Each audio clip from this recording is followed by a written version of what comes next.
So who am I? My name is Janus. I've been using Juice for 15 years. Some of my most visible output are probably the audio plugin Signalizer and audio programming environment. These are open source free plugins that are used to do engineering analysis on audio or develop more audio software. I also work at Unity. I've been doing that for the last 10 years. I oversee the research and development and the architecture of our audio stack there. Let's proceed. Yeah, so does any of these sound familiar? Then hopefully this talk will be helpful to you. Basically any sort of like stuttering in your UI or your audio outputs as the load increases. That's a sort of common problem. If you get like a different sound output out of your track every time you bounce it, or you in fact have issues getting your CI to be stable, then let's try to look at that. The good news is I actually only have one thing to communicate from this talk, and that will be this. Basically, what I want to say is like all changes that you communicate from one thread to the other should be applied in one place in one go without waiting for the other side.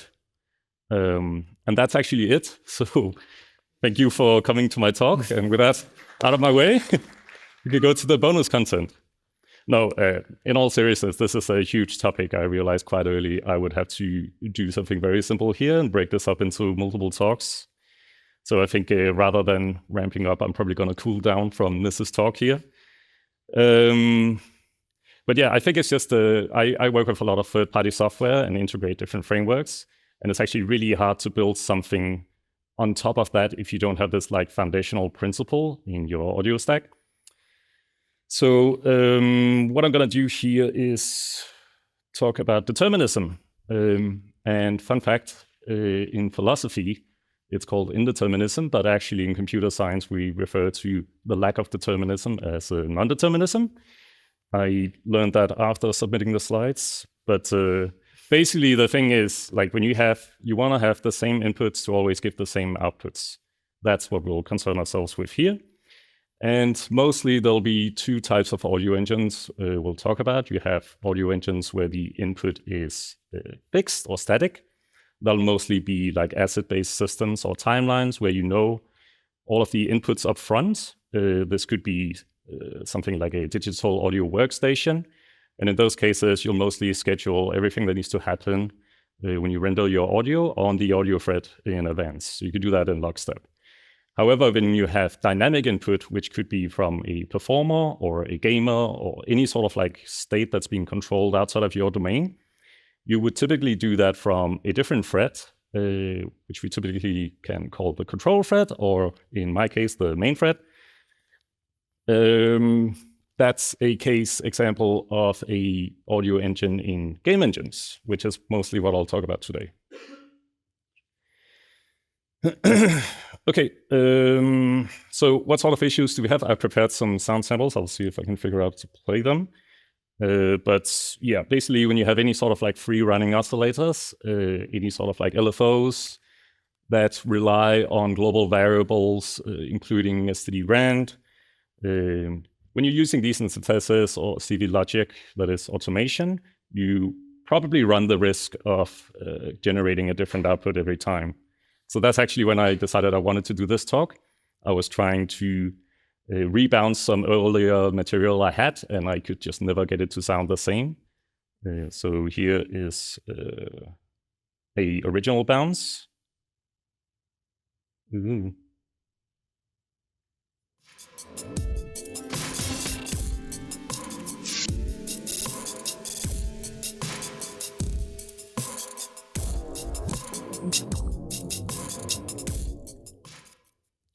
So a simple way to test for a deterministic output is simply render again and then subtract it from what you already had. So that's what we'll hear here.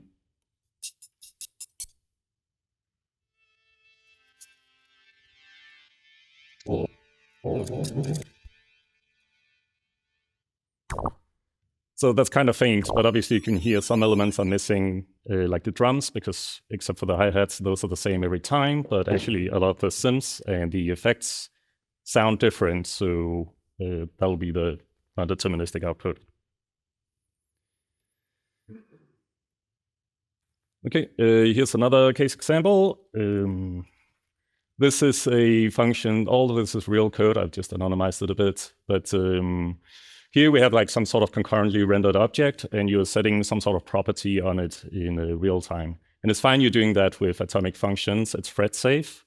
But actually, one of the problems that happens here is, let's say you're trying to change two properties at the same time and not have that happen at two different times in the audio output. Well, then you can get a problem. And what I'll play here, some footsteps.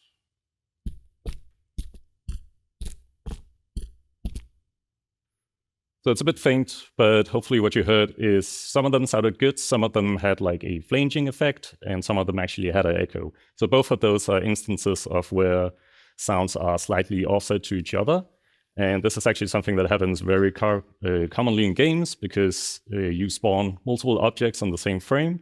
Maybe they select the same sound to play, and if you don't issue the play commands at the same time, you get this very annoying phasing effect. Here's a third case, which I like to refer to as opportunistic optimization.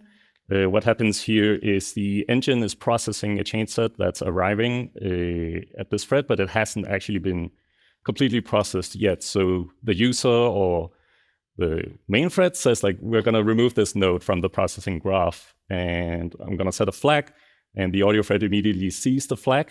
The change hasn't actually happened in the processing graph yet, but it still goes ahead and skips the node because we can save some CPU there. What can happen in those sort of cases is crossfades get cut off, which can be very jarring. You probably know what that sounds like, but here we go.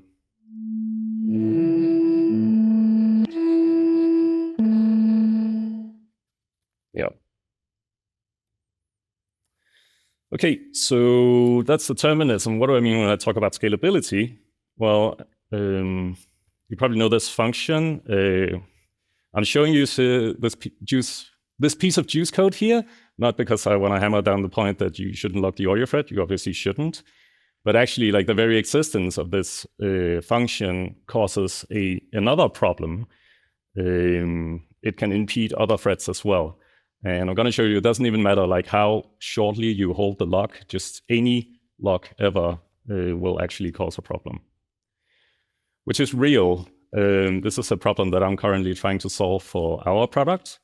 In this case, you can see here that the audio thread is spending 8 milliseconds rendering the next block of audio to the device.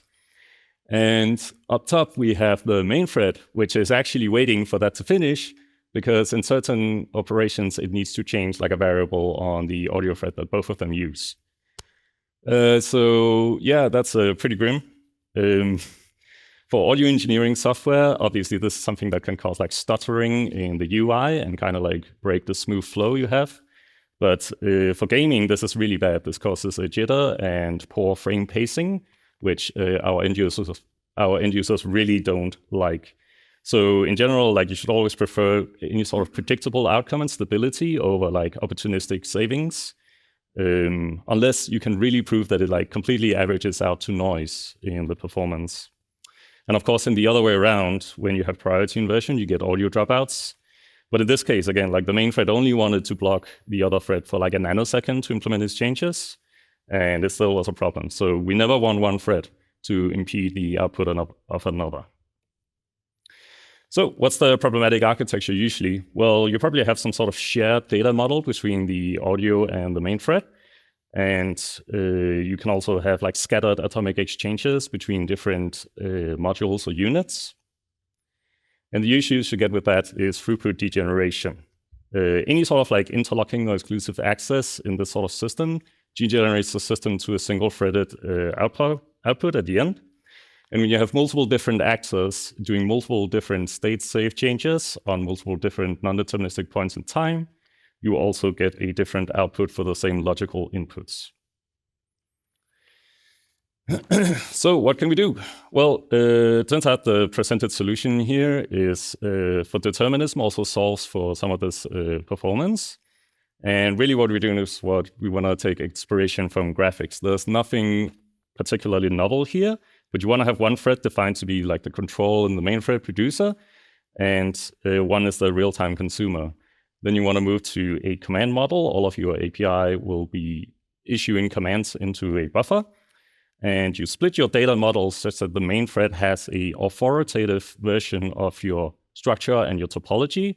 And this is such that it can reason about queries and readbacks. If it needs to delete the 5th node, it needs to know what the 4th node was. It shouldn't go to the audio thread and ask the topology database there. Finally, you have a thin execution copy that you deliver to the audio thread, sometimes called an acceleration structure. And this gets communicated over the queue as well. You can produce this by passing the list of commands. You can also prepare it in advance. But yeah, all commands back and forth are batched into a command block, and then you make sure you have one place where you exchange these back and forth. So I've tried to visualize this many times. In this particular version, we simply just see like there's a block of commands that must happen at the same point on one thread. It gets swapped over, and then the other thread processes them at the same time. You basically just don't want to end up having it to play a sound and then render some audio output, and then you pitch it on the next buffer. It's the same for the other way around. When the audio thread communicates back, these two things go in tandem. I just couldn't show that here. All right, analysis. Well, the main benefit to this system is that you can do changes to your audio graph or parameters over a wall clock region of time, which is very important in games where you spend 15 milliseconds to process a frame with a lot of logic in it. You also get the benefit that the two threads can simply run independently of each other, so you get full throughput of the system. You don't have latency hits, or you don't really need a safety budget in the same sort of manner. And you only have 2 compare exchanges per frame, no mutexes, or no sea of like expensive atomic variables. It's also very easy to simulate or emulate this application of change sets to the other thread and get like an expected behavior change in the output. And this is how we test our stuff deterministically as well. Okay, trade-offs. Well, you do get a larger memory usage because you need to duplicate the topology and the control structures. The real-time thread does pay a tax if it needs to process these commands as well. But if you prepare the acceleration structure ahead of time, that can be mitigated. Any sort of like readback or eviction of memory or resources also cannot happen instantly. That needs to be asynchronous. You do a round trip and then a handshake.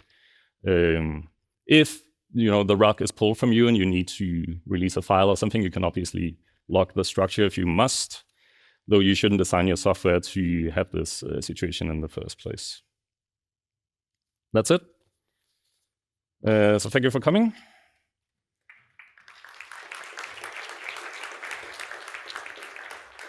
I do have a